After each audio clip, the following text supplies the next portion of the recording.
ಮೂರ್ಖರ ಸಂತೆಯಲ್ಲಿ ಮೌನವಾಗಿರಬೇಕು. ಬುದ್ಧಿವಂತರ ಜೊತೆ ಬುದ್ಧನಂತಿರಬೇಕು. ಸಂಬಂಧಿಕರ ಜೊತೆ ಸಂಸ್ಕಾರದಿಂದ ಇರಬೇಕು. ಹಾಗೆಯೇ ಮಿಂಚಿ ಒಂದು ದಿನ ಮರೆಯಾಗಿ ಬಿಡಬೇಕು. ಆ ಮಿಂಚನ್ನು ಪ್ರಪಂಚವೇ ಬೆರಗಾಗಿ ನೋಡಬೇಕು. ಕೇವಲ ದೇವರನ್ನ ಪೂಜಿಸುವುದರಿಂದ ಪುಣ್ಯ ದೊರಕುವುದಿಲ್ಲ. ಉತ್ತಮ ಬುದ್ಧಿ, ಉತ್ತಮ ಯೋಚನೆ, ಉತ್ತಮ ಕೆಲಸ, ಉತ್ತಮ ಮಾತು, ಉತ್ತಮ ವರ್ತನೆ, ಕರುಣೆ, ಅಹಿಂಸೆಯಿಂದ ಪುಣ್ಯ ಸಿಗುತ್ತದೆ. ಸ್ನಾನ ದೇಹವನ್ನು, ಧ್ಯಾನ ಮನಸ್ಸನ್ನು, ದಾನ ಧರ್ಮವನ್ನು, ಯೋಗ ಜೀವನವನ್ನು, ಪ್ರಾರ್ಥನೆ ಆತ್ಮವನ್ನು, ವ್ರತ ಆರೋಗ್ಯವನ್ನು, ಕ್ಷಮೆ ಸಂಬಂಧಗಳನ್ನು, ಪರೋಪಕಾರ ಅದೃಷ್ಟವನ್ನು ಪವಿತ್ರಗೊಳಿಸುತ್ತದೆ.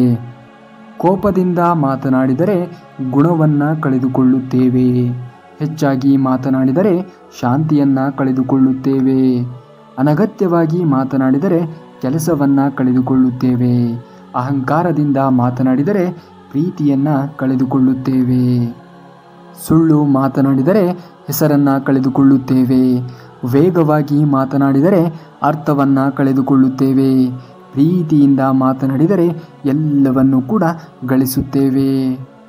ನಿಮ್ಮ ಕುರಿತು ನಿಮ್ಮನ್ನು ಅವಮಾನ ಮಾಡುತ್ತಾ ಬೆನ್ನ ಹಿಂದೆ ಮಾತನಾಡುವವರಿಗೆ ನೀವು ಏನು ಮಾಡಬೇಕಾಗಿಲ್ಲ. ಸಮಯಕ್ಕೆ ಅವಕಾಶ ಕೊಡಿ. ಹೇಗೆ ನರಕ ಅನುಭವಿಸುತ್ತಾರೆಂದು ನೀವೇ ಕಾದು ನೋಡಿ. ಬದುಕಿನಲ್ಲಿ ಅತಿಯಾಗಿ ಮೌನವಾಗಿರುವುದು ಒಳ್ಳೆಯದಲ್ಲ.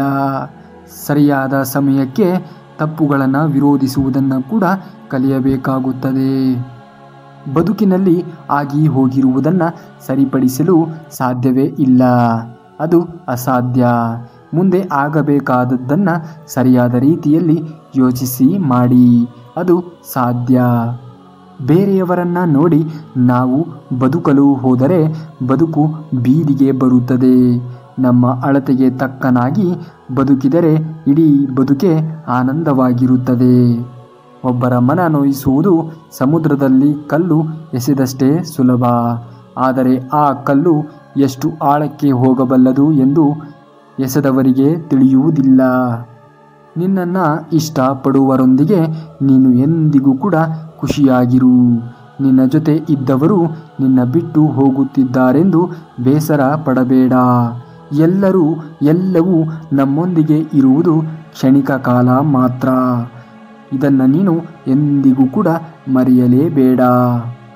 ಯಾರೇ ಎಷ್ಟೇ ಸುಂದರವಾದ ವೇಷ ಹಾಕಿದರೂ ಪರಿಸ್ಥಿತಿಗಳು ಮತ್ತು ಕಾಲ ಅವರವರ ನಿಜ ಸ್ವರೂಪವನ್ನು ಎಂದೋ ಒಂದು ದಿನ ಪರಿಚಯ ಮಾಡುವುದು ಮಾತ್ರ ಸತ್ಯ. ಅವರು ನಿಮ್ಮನ್ನು ಗೌರವಿಸದಿದ್ದರೆ ನೀವು ಗೌರವಿಸಿ.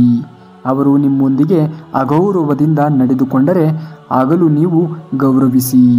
ಅವರಿಗೋಸ್ಕರ ನಿಮ್ಮಲ್ಲಿರುವಂತಹ ಶ್ರೇಷ್ಠ ಗುಣಗಳನ್ನು ಏಕೆ ಕಳೆದುಕೊಳ್ಳುತ್ತೀರಿ? ಪ್ರಾರ್ಥಿಸುವುದಕ್ಕಿಂತ ಮೊದಲು ನಂಬಿ. ಮಾತನಾಡುವುದಕ್ಕಿಂತ ಮೊದಲು ಕೇಳಿಸಿಕೊಳ್ಳಿ. ಖರ್ಚು ಮಾಡುವುದಕ್ಕಿಂತ ಮೊದಲು ಸಂಪಾದಿಸಿ. ಬಿಟ್ಟು ಕೊಡುವುದಕ್ಕಿಂತ ಮೊದಲು ಪ್ರಯತ್ನಿಸಿ. ಸಾಯುವುದಕ್ಕಿಂತ ಮೊದಲು ಬದುಕಿ ತೋರಿಸಿ. 100 ಸಾರಿ ಸೋತಿದ್ದರೇನಂತೆ, 101 ಸಾರಿ ಬಿದ್ದಿದ್ದರೇನಂತೆ. ಸೋಲು ಗೆಲುವಿನ ಮೆಟ್ಟಿಲು. ಬಿದ್ದರಲ್ಲವೇ ಮರಳಿ ಏಳಲು ಸಾಧ್ಯ. ಬೀಳದಿದ್ದವನು ಎಂದಿಗೂ ಕೂಡ ಮೇಲೆ ಏಳಲು ಸಾಧ್ಯವೇ ಇಲ್ಲ. ಎಲ್ಲ ಸಮಯದಲ್ಲಿ, ಎಲ್ಲ ಸ್ಥಳಗಳಲ್ಲಿ, ಎಲ್ಲ ಸಂದರ್ಭಗಳಲ್ಲಿ ನೀವೇ ಸರಿ ಎಂದು ನೀನು ಭಾವಿಸುವೆಯಾದರೆ ಜೀವನದಲ್ಲಿ ಏನನ್ನೂ ಕಲಿಯಲಾರೆ. ನಿಮಗಾಗಿ ಯಾರು ಕಾಯುತ್ತಾರೆಯೋ ಅವರಿಗಾಗಿ ಬದುಕಿ. ನಿಮಗಾಗಿ ಯಾರು ಅಳುತ್ತಾರೆಯೋ ಅವರನ್ನು ನಗಿಸಿ. ನಿಮಗಾಗಿ ಯಾರು ಪ್ರತಿಕ್ಷಣ ಹಂಬಲಿಸುತ್ತಾರೆಯೋ ಅವರನ್ನು ಪ್ರೀತಿಸಿ. ತಿರಸ್ಕಾರ ಚಿಂತಿಸಬಾರದು. ಪುರಸ್ಕಾರಕ್ಕೆ ಕಾಯಬಾರದು.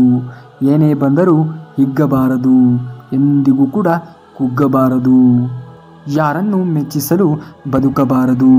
ನಮ್ಮ ಇಚ್ಛೆಯಂತೆ ಬದುಕಬೇಕು. ಜನರು ದೇವರನ್ನೇ ಮೆಚ್ಚಲಿಲ್ಲ. ತಮ್ಮ ಸಂದರ್ಭಕ್ಕೆ ತಕ್ಕಂತೆ ಅಳೆದರು. ಇನ್ನು ನೀವುಗಳೆಲ್ಲ ಯಾವ ಲೆಕ್ಕ?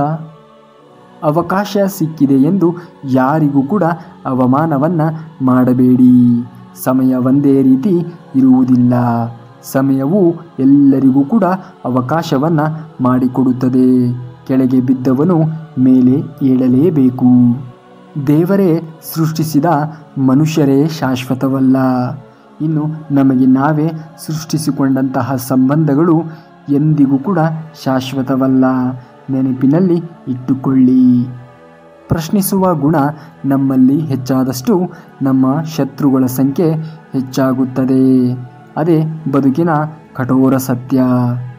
ಎಲ್ಲವೂ ನನಗೇ ಬೇಕು ಎಂದು ಶುರುವಾಗುವ ಆಸೆ ಕೊನೆಗೆ ನನಗೇನೂ ಬೇಡ ಎಂದು ಅನಿಸುವಂತೆ ಎಲ್ಲರೂ ಕೂಡ ನನ್ನವರೇ ಎಂದು ಶುರುವಾಗುವಂತಹ ಸಂಬಂಧ ಕೊನೆಗೆ ಯಾರೂ ಕೂಡ ನನ್ನವರಲ್ಲ ಎನ್ನುವುದೇ ನಿಜವಾಗಿರುವಂತಹ ಜೀವನ. ಸಾಧ್ಯವಾದರೆ ಓಡು, ಆಗಲಿಲ್ಲವಾದರೆ ನಡೆ. ಅದು ಕೂಡ ಸಾಧ್ಯವಾಗದಿದ್ದರೆ ಉರುಳಿಕೊಂಡು ಹೋಗು. ಆದರೆ ಕದಲದೆ ಒಂದೇ ಕಡೆ ಬಿದ್ದಿರಬೇಡ. ನಿಮ್ಮ ಮನೆಯ ಪರಿಸ್ಥಿತಿ ಆಗಲಿ, ನಿಮ್ಮ ಕಷ್ಟಗಳೇ ಆಗಲಿ ನಿಮಗೆ ಮಾತ್ರ ಗೊತ್ತು, ಮಾತನಾಡುವ ಜನರಿಗೆ ಅಲ್ಲ. ಅಂತಹ ಅವಿವೇಕಿಗಳ ಮಾತಿಗೆ ಕಿವಿ ಕೊಡಬೇಡಿ. ಇನ್ನು ಇದೇ ರೀತಿಯಾಗಿರುವಂತಹ ಮಾಹಿತಿಗಳಿಗಾಗಿ ತಪ್ಪದೇ ನಮ್ಮ ಚಾನಲ್ನ ಸಬ್ಸ್ಕ್ರೈಬ್ ಮಾಡಿಕೊಳ್ಳಿ. ಮುಂದಿನ ವಿಡಿಯೋದಲ್ಲಿ ಸಿಗುವವರೆಗೂ ಧನ್ಯವಾದ. ಕರುನಾಡಿಗೆ.